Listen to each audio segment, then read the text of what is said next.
Je n'oublierai jamais ce baiser volé sous la pluie. Quand Léo a murmuré contre mes lèvres, si ton père savait.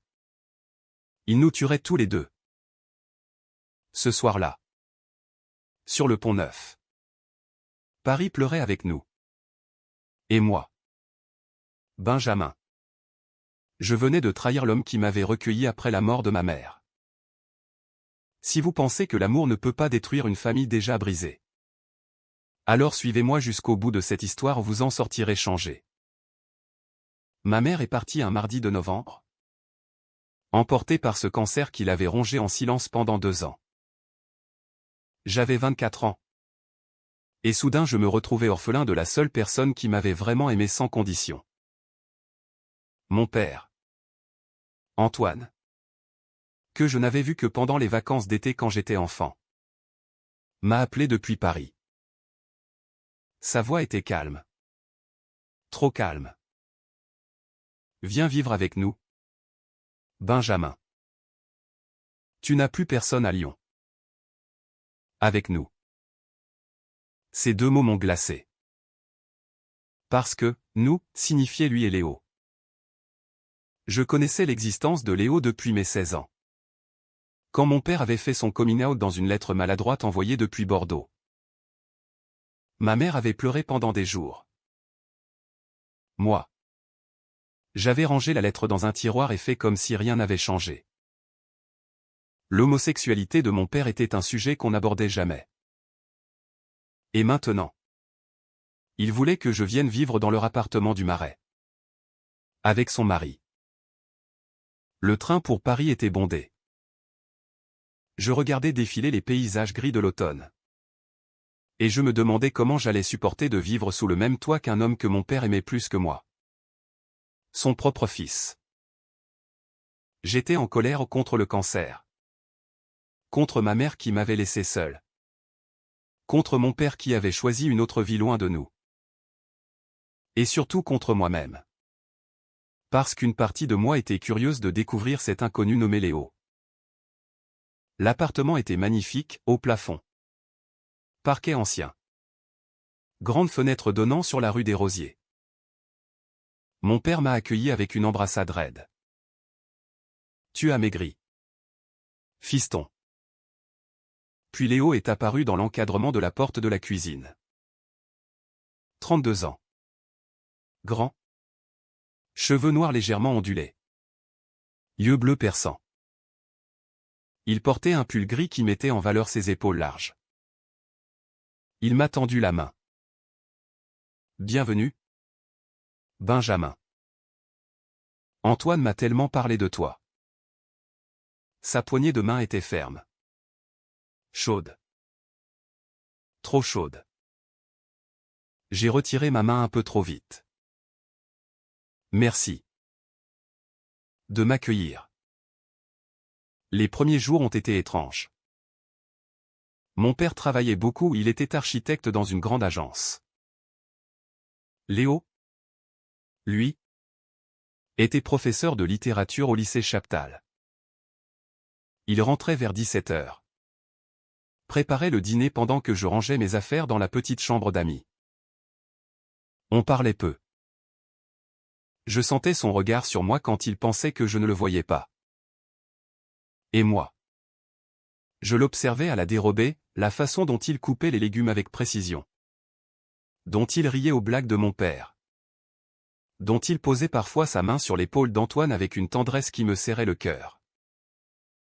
Je me disais que c'était de la jalousie. Rien de plus. J'avais perdu ma mère. Et maintenant mon père avait quelqu'un d'autre. C'était normal d'être jaloux. Mais la nuit, quand tout était silencieux, je repensais à la chaleur de sa main dans la mienne le premier jour. Et je me haïssais pour ça. Un soir, environ 2 semaines après mon arrivée, mon père a dû partir en déplacement à Marseille pour 3 jours. Tu ne seras pas trop seul avec Léo, m'a-t-il demandé en bouclant sa valise. J'ai haussé les épaules. Ça ira. Le premier soir seul avec Léo a été différent. Il a préparé un gratin dauphinois. Ouvert une bouteille de Sancerre. On a dîné en parlant de livres, il adorait Proust. Moi aussi. Pour la première fois depuis la mort de ma mère. J'ai ri franchement. Il avait une façon de raconter les anecdotes de ses élèves qui me faisait oublier ma douleur. Après le dîner, il a proposé qu'on regarde un film. On s'est installé sur le grand canapé du salon. Il a choisi Call Me By Your Name. Tu l'as vu, m'a-t-il demandé. J'ai menti, non. En réalité, je l'avais vu 3 fois. Seul dans ma chambre à Lyon. En pleurant sur cette histoire d'amour impossible entre 2 hommes. Pendant le film, je sentais sa présence à côté de moi comme une brûlure. Quand la scène du baiser arrive, j'ai tourné la tête. Il me regardait. Nos yeux se sont croisés dans la pénombre. Le silence était assourdissant. Tu sais, Benjamin, a-t-il dit doucement. Ton père t'aime énormément. Il a beaucoup souffert de ne pas avoir été plus présent. J'ai hoché la tête, la gorge nouée. Je sais. Il a posé sa main sur mon avant-bras. Un geste de réconfort. Rien de plus. Mais sa paume était chaude. Et je n'ai pas retiré mon bras. On est resté comme ça jusqu'à la fin du film. Cette nuit-là, je n'ai pas dormi. Je repensais à sa main sur ma peau. À la façon dont ses yeux bleus m'avaient regardé. Et je me suis touché pour la première fois en pensant à un homme. À lui. Le lendemain matin, j'ai pris une douche froide très longue. Les jours suivants ont été un supplice délicieux. Mon père était revenu. Mais quelque chose avait changé entre Léo et moi. Des regards plus longs.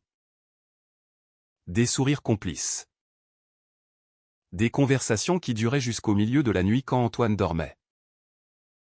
Je me haïssais pour ce que je ressentais. Léo était le mari de mon père. L'homme qui avait reconstruit la vie d'Antoine quand ma mère était malade. L'homme qui avait accepté de m'accueillir sans hésiter. Et moi, je fantasmais sur lui.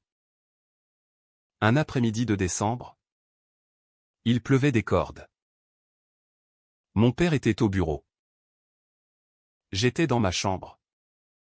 Essayant de travailler sur mon CV où j'avais commencé à chercher du travail dans le graphisme à Paris. Léo a frappé à ma porte. Tu veux du thé? Il fait un froid de canard aujourd'hui. J'ai accepté. Il est revenu avec 2 tasses et s'est assis sur le bord de mon lit. On a parlé de tout et de rien. Puis il a dit soudain. Tu sais, Benjamin, tu ressembles beaucoup à Antoine quand il avait ton âge. Les mêmes yeux verts. La même façon de froncer les sourcils quand tu réfléchis. J'ai ri nerveusement. C'est gênant. Non. C'est touchant. Le silence qui a suivi était chargé d'électricité. Il a posé sa tasse. S'est rapproché légèrement. Tu vas bien? Vraiment? Depuis que tu es arrivé. Tu sembles porter tout le poids du monde sur tes épaules. J'ai senti les larmes monter. Pour la première fois depuis l'enterrement. J'ai pleuré devant quelqu'un. Il m'a pris dans ses bras. Naturellement. Comme un grand frère. Mais quand je me suis blotti contre lui, j'ai senti son cœur battre très vite. Et le mien aussi. Ça va aller. A-t-il murmuré dans mes cheveux. Tu n'es pas seul. Je me suis écarté lentement. Nos visages étaient très proches. Je voyais les petites rides au coin de ses yeux. La légère cicatrice sur sa lèvre supérieure. Et puis, sans que je sache comment c'est arrivé, nos lèvres se sont touchées. C'était doux. Timide. Un baiser d'exploration. Puis il s'est écarté brutalement. Mon Dieu. Benjamin. Qu'est-ce qu'on est en train de faire? Il s'est levé. Pâle comme un mort. Je suis désolé. Ton père. Il est sorti de la chambre en claquant presque la porte. Je suis resté assis sur mon lit. Les lèvres encore tremblantes du goût de sa bouche. Et j'ai compris que j'étais amoureux de l'homme que mon père aimait. Les jours suivants ont été un enfer. Léo m'évitait. Il rentrait tard. Parlait à peine. Mon père remarquait la tension mais ne disait rien. Moi. Je me noyais dans la culpabilité et le désir. Chaque fois que je le voyais, je revivais ce baiser. Chaque nuit, je rêvais de lui. Puis est arrivée la veille de Noël. Mon père avait organisé un dîner avec des amis. L'appartement était décoré. Il y avait du vin chaud, des chants. Vers minuit, alors que tout le monde était parti, mon père s'est endormi sur le canapé, épuisé par le vin. Léo rangeait la cuisine. Je l'ai rejoint. On doit parler, ai-je dit. Il a secoué la tête. Il n'y a rien à dire. C'était une erreur. Pour toi. Peut-être. Pas pour moi. Il s'est tourné vers moi. Les yeux brillants. Tu es le fils d'Antoine. Benjamin. Le fils de l'homme que j'aime depuis 10 ans. Tu crois que je ne me hais pas pour ce que je ressens? Alors il l'a dit. Il ressentait la même chose. On s'est embrassé encore. Plus fort. Plus désespérément. Ses mains dans mes cheveux. Mes bras autour de son cou. On pleurait tous les deux. Je t'aime? Ai-je murmuré contre sa bouche. Dieu me pardonne. Mais je t'aime. Il m'a serré contre lui comme si j'allais disparaître. Moi aussi. Depuis le premier jour. Mais au fond de moi. Une voix hurlait, et ton père? Qu'est-ce que tu vas lui faire? Janvier est arrivé avec son froid mordant. Notre secret a commencé, des regards volés. Des mains qui se frôlaient dans la cuisine quand mon père avait le dos tourné. Des messages envoyés la nuit quand il dormait dans la chambre à côté. Léo et moi nous retrouvions dehors. Des promenades le long de la Seine. Des cafés dans des quartiers où personne ne nous connaissait. Des baisers passionnés dans des ruelles sombres du Marais. Chaque fois qu'on se touchait, la culpabilité me rongeait plus profondément. Mais je n'arrivais pas à arrêter. Un soir de février, mon père a organisé un dîner romantique pour l'anniversaire de sa rencontre avec Léo. 10 ans. Il avait préparé tout lui-même. Mis des bougies partout. Léo portait la chemise bleue que mon père lui avait offerte pour Noël. Ils étaient beaux ensemble. Heureux. Je les ai regardés rire. Se toucher la main. S'embrasser doucement. Et j'ai senti mon cœur se briser en 1000 morceaux. Cette nuit-là. Après que mon père s'était endormi, Léo est venu dans ma chambre. On a fait l'amour pour la première fois doucement. Silencieusement. Avec des larmes. Il murmurait « Je t'aime » contre ma peau. Et moi je pleurais parce que je savais que nous étions en train de détruire quelque chose de précieux. Le lendemain, j'ai trouvé une lettre dans la poche de mon manteau. L'écriture de mon père. Benjamin. Je sais que quelque chose ne va pas depuis plusieurs semaines. Tu es distant. Triste. Léo aussi. J'ai peur que ma vie avec lui te gêne plus que tu ne le dis. Si c'est le cas, nous pouvons en parler. Je t'aime plus que tout. Fiston. Tu es la chose la plus importante dans ma vie. J'ai pleuré pendant des heures. Mars a apporté les premières fleurs dans les jardins parisiens. Et avec elle, la décision de Léo. Un soir, après une étreinte particulièrement désespérée dans un hôtel du quartier latin, il m'a dit: on ne peut pas continuer. Benjamin. Je vais parler à Antoine. Lui dire la vérité. J'ai paniqué. Non. Il ne le supportera pas. Il nous perdra tous les deux.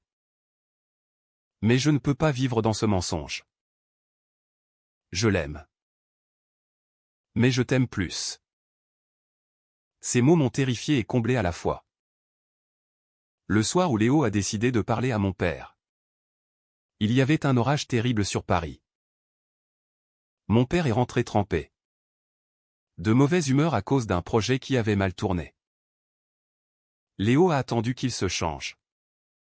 Puis il a dit: Antoine, il faut qu'on parle. Tous les trois. Mon père m'a regardé. Surpris. Qu'est-ce qui se passe? Léo a pris une grande inspiration. Je suis amoureux de Benjamin. Le silence qui a suivi a été plus assourdissant que l'orage dehors. Mon père a blêmi. Il nous a regardés tour à tour. Puis il a ri. Un rire amer. Douloureux. Tu te moques de moi. Léo a secoué la tête. Non. Je suis désolé. Tellement désolé. Mon père s'est tourné vers moi. Et toi? J'ai hoché la tête. Incapable de parler. Il s'est effondré sur une chaise. Les mains sur le visage. 10 ans. 10 ans de ma vie. Pour ça? Léo a essayé de s'approcher. Antoine. Ne me touche pas, a hurlé mon père. Ne me touche plus jamais. Il s'est levé. A pris son manteau. Je sors. Je ne veux voir aucun de vous deux quand je reviendrai. Il a claqué la porte. Léo et moi sommes restés là. Hébétés. Puis Léo s'est mis à pleurer. Des sanglots déchirants. Qu'est-ce qu'on a fait? Qu'est-ce qu'on a fait? Je l'ai pris dans mes bras. Mais cette fois, son corps était raide contre le mien. Mon père n'est pas rentré de la nuit. Léo et moi avons veillé. Assis sur le canapé. Sans nous toucher. À l'aube, il a reçu un message: je suis chez Marc. Ne m'attends pas. Les jours suivants ont été un cauchemar. Mon père refusait de nous voir. Léo a fait ses valises. Il est parti vivre chez un collègue. Moi, je suis resté dans l'appartement vide. Hanté par les souvenirs. Je passais mes journées à marcher dans Paris. Les quais de Seine.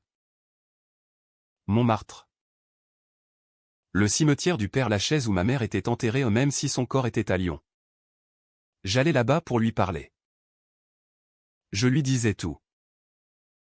Ma culpabilité. Mon amour impossible. Ma haine de moi-même. Un soir, j'ai bu trop de vin dans un bar du Marais. J'ai appelé Léo. Il est venu me chercher. On a marché sous la pluie. On a tout détruit. Ai-je dit. Il a hoché la tête. Oui. Mais je ne regrette pas de t'avoir aimé. On s'est embrassé sous la pluie. Désespérément. C'était notre baiser le plus douloureux. Puis il m'a dit, je pars à Bordeaux.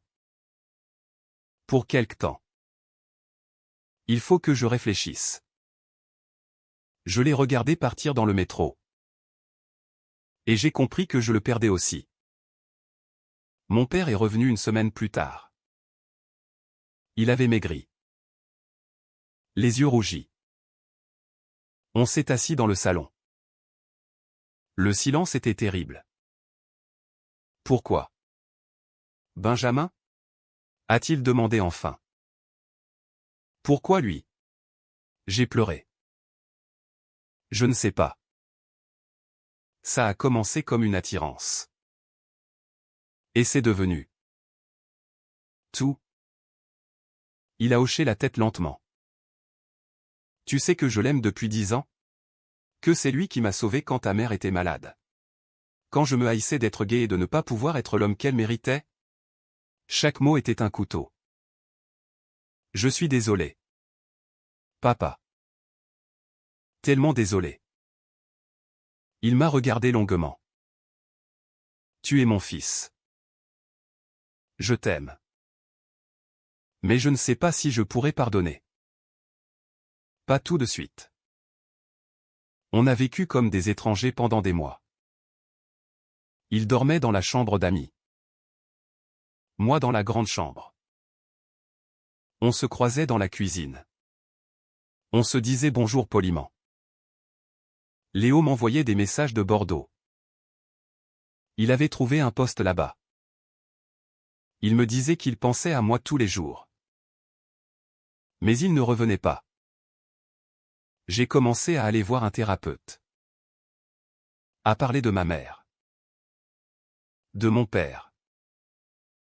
De Léo. De cet amour qui m'avait à la fois sauvé et détruit. Un jour de juin. Mon père m'a dit, j'ai vu Léo hier. Il est passé récupérer ses dernières affaires. Mon cœur s'est arrêté. Il m'a demandé de tes nouvelles. Et tu lui as dit quoi? Que tu allais mieux. Que tu travaillais. Que tu sortais un peu. J'ai hoché la tête. Il m'a dit qu'il t'aimait encore. Mais qu'il ne reviendra pas. Pour ne pas nous faire plus de mal. Cette nuit-là. J'ai pleuré toutes les larmes de mon corps. L'été est arrivé doucement. Paris était magnifique. Avec ses terrasses pleines. Ces amoureux qui se promenaient main dans la main. Je les regardais avec envie et douleur. Mon père et moi avons commencé à reparler vraiment. Un soir, sur le balcon, il m'a dit, tu sais, Benjamin. J'ai beaucoup réfléchi. À nous trois. À ce qui s'est passé. J'ai retenu mon souffle. Léo et moi. On s'est aimé profondément. Mais peut-être que notre histoire avait fait son temps. Peut-être que j'avais besoin de cette rupture pour comprendre certaines choses. Il a pris ma main. Et toi? Tu es mon fils. Rien ne pourra changer ça. Même pas ça. On a pleuré ensemble. Pour la première fois depuis des années.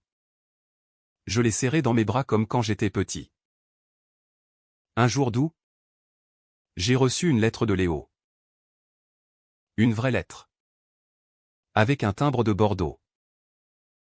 Benjamin. Je pense à toi tous les jours. Paris me manque. Vous me manquez. Mais je sais que ma place n'est plus là-bas. Pas pour l'instant. J'espère que tu vas bien. Que tu trouves quelqu'un qui t'aimera sans te faire souffrir. Je t'aimerai toujours. Prends soin de toi. Léo. J'ai lu cette lettre sur le Pont-Neuf. Là où on s'était embrassé sous la pluie. J'ai pleuré. Puis j'ai souri.